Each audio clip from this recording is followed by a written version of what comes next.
एक सेठ अपने साथ नाई को यात्रा में साथ ले गया। नाई ने सेठ से यह बात तय कर रखी थी कि जिस गांव में हम जाएंगे उस गांव में यदि कोई नई बात घटी तो उसका मतलब तुम्हें बतलाना होगा। दोनों एक गांव में पहुंचे। सेठ एक सराय में रुक गया और नाई बाजार चला गया। जब वो एक घर के सामने से गुजर रहा था तो उसने देखा कि एक स्त्री एक आदमी को 2000 रुपये दे रही है और वो लेना नहीं चाहता।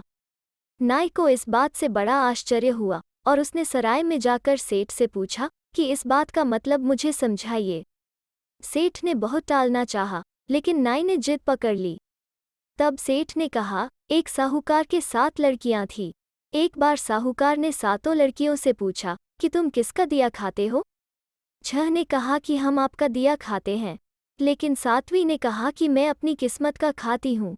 उसके उत्तर से साहूकार बहुत नाराज हुआ। उसने नाई और बाहमन को बुलाकर कहा कि इस लड़की का विवाह किसी ऐसे घर तय करके आओ जो कि पहले तो बहुत ही संपन्न रहा हो, लेकिन अब उस घर के लोग दाने दाने को मुहताज हो। तलाश करने पर उन्हें एक ऐसा घर मिल गया। एक माँ अपने 2 बेटों के साथ एक गंदी सी कोठरी में रहती थी। हालांकि लड़कों का पिता किसी समय गांव का सबसे संपन्न व्यक्ति था, लेकिन अब उसके दोनों लड़के मजदूरी करके पेट पालते थे। नाई और ब्राह्मण जब पता लगाते हुए वहां पहुंचे तो घर में उस वक्त लड़कों की माँ ही थी। जब उन्होंने अपना मंतव्य बुढ़िया से कहा तो उसे बहुत हैरानी हुई। उन दोनों ने बुढ़िया को एक सोने की मोहर और नारियल दे दिया और कह दिया कि अमुक दिन अपने बड़े लड़के को शादी के लिए भेज देना।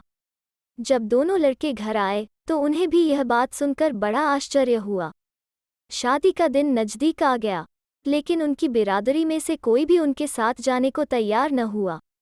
बुढ़िया ने सोने की मुहर बेचकर उन दोनों लड़कों के लिए अच्छे वस्त्र बनवा दिए और उन्हें विदा कर दिया। दोनों जाकर गांव के बाहर तालाब पर ठहर गए। शाम को वही साहूकार के आदमी आकर उन्हें ले गए और मामूली तौर से शादी की रस्म अदा करके उन्हें विदा कर दिया। लड़की को कुछ भी दहेज नहीं दिया, उल्टे उसके बाप ने कहा कि जब तू पैदा हुई थी तब तेरे जन्मोत्सव पर मेरे 2000 रुपये खर्च हुए थे। लड़की को बड़ा दुख हुआ और उसने कहा कि यदि मैं लड़की के बजाय लड़का होता तो शरीर पर पहने हुए वस्त्र भी यहीं डाल जाता। इस प्रकार तीनों घर आ गए। बहू ने देखा कि जिस कोठरी में यह लोग रह रहे थे वो बहुत गंदी हो रही है।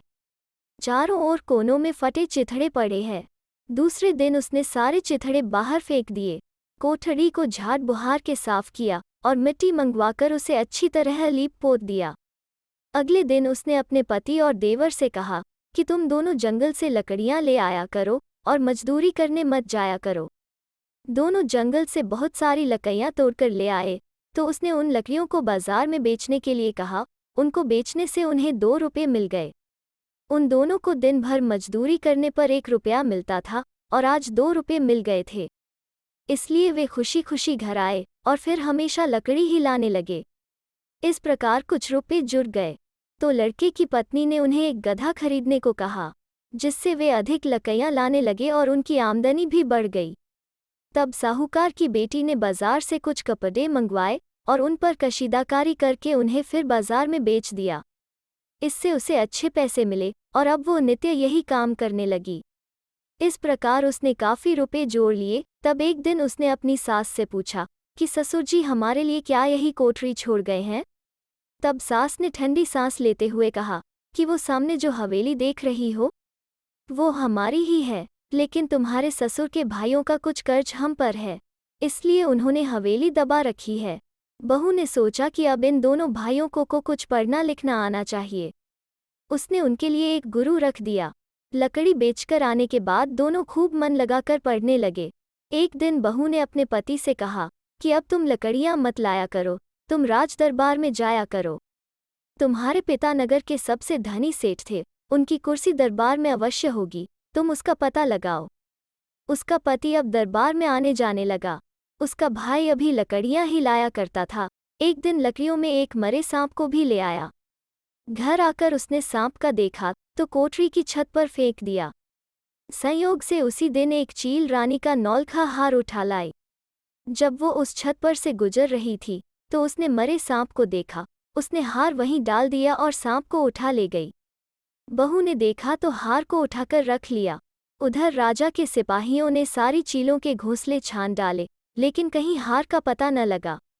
दिवाली नजदीक आने लगी तो बहू ने हार अपने पति को दिया और कहा कि दरबार में जाओ, तब इसे राजा को सौंप देना।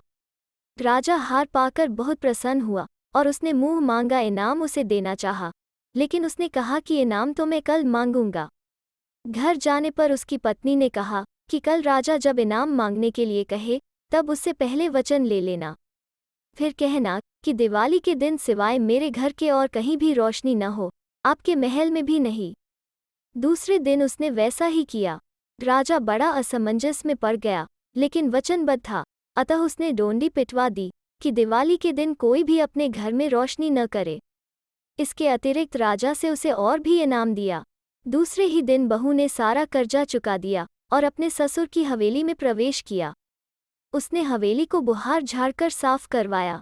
दिवाली की रात उसने बहुत बढ़िया रोशनी की। सिर्फ वही एक हवेली रोशनी से जगमगा रही थी, बाकी सारी नगरी अंधकार में डूबी हुई थी। आधी रात को लक्ष्मी ने आकर दरवाजा खटखटाया तो बहू में कहा कि तू कौन है? लक्ष्मी ने उत्तर दिया कि मैं लक्ष्मी हूँ। बहू ने कहा कि तू तो हमें छोड़कर चली गई थी, अब फिर वयों आई है? तब लक्ष्मी ने कहा कि सारे नगर में अंधकार ही अंधकार छा रहा है, अतः मुझे यहीं आने दो। तब बहू ने कहा कि पहले प्रतिज्ञा करो कि फिर न जाओगी। तब लक्ष्मी ने कहा कि मैं तुम्हारे घर से 9 पीढ़ी तक न जाऊंगी। तब बहू ने दरवाजा खोल दिया और लक्ष्मी ने घर में प्रवेश किया। घर का कोना कोना होरे मोतियों से जगमगा उठा। तभी एक फटे चिथड़े वाला बदसूरत आदमी घर से बाहर भागने लगा। बहू ने कहा कि तू कौन है? तब उसने कहा कि मैं तो दिवाला हूँ, लक्ष्मी के आने से अब इस घर में मेरा ठौर नहीं है। तब बहू ने उसकी पीठ में एक लात जमाई और कहा कि अब फिर न आना। सवेरा हुआ तो लोगों ने देखा कि उस घर की काया पलट हो गई है। राजा ने भी लड़के को दरबार में उच्च स्थान दे दिया और सब आनंद पूर्वक रहने लगे। तब एक दिन बहू को याद आया कि मेरे बाप ने कहा था कि तेरे जन्मदिन पर मेरे 2000 रुपये खर्च हुए थे, अतः वे रुपये उसे लौटा देने चाहिए। अतः बहू अपने बाप के घर रुपये लेकर गई और अपने बाप से कहा कि मेरे जन्मदिन पर जो 2000 रुपये तुमने खर्च किए थे वो ले लो। लेकिन वो ले नहीं रहा था और उन्हीं दोनों को तुमने झगड़ते देखा है। तो दोस्तों, कैसी लगी आज की लोककथा? अगर अच्छी लगी तो लाइक और शेयर करें और चैनल को सब्सक्राइब करना ना भूलें। फिर मिलते हैं एक नई लोककथा पर।